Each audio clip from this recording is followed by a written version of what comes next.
بسم اللہ الرحمن الرحیم۔ رسول اللہ صلی اللہ علیہ وآلہ وسلم پر جھوٹ باندھنے والے کا گناہ کس درجے کا ہے؟ ہم سے موسیٰ نے بیان کیا،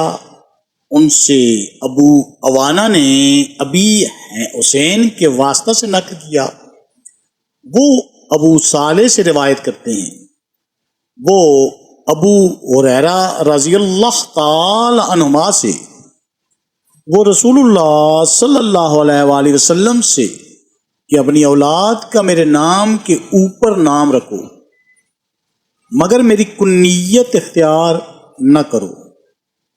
اور جس شخص نے مجھے خواب میں دیکھا تو بلا شبہ اس نے مجھے دیکھا، کیونکہ شیطان میری صورت میں نہیں آ سکتا، اور جو شخص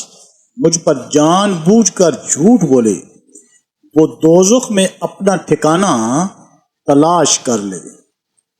اللہ تعالی ہمیں احادیث مبارکہ پر عمل کرنے اور اس پیغام کو ہر انسان تک پہنچانے کا ذریعہ بنائے، آمین یا رب العالمین۔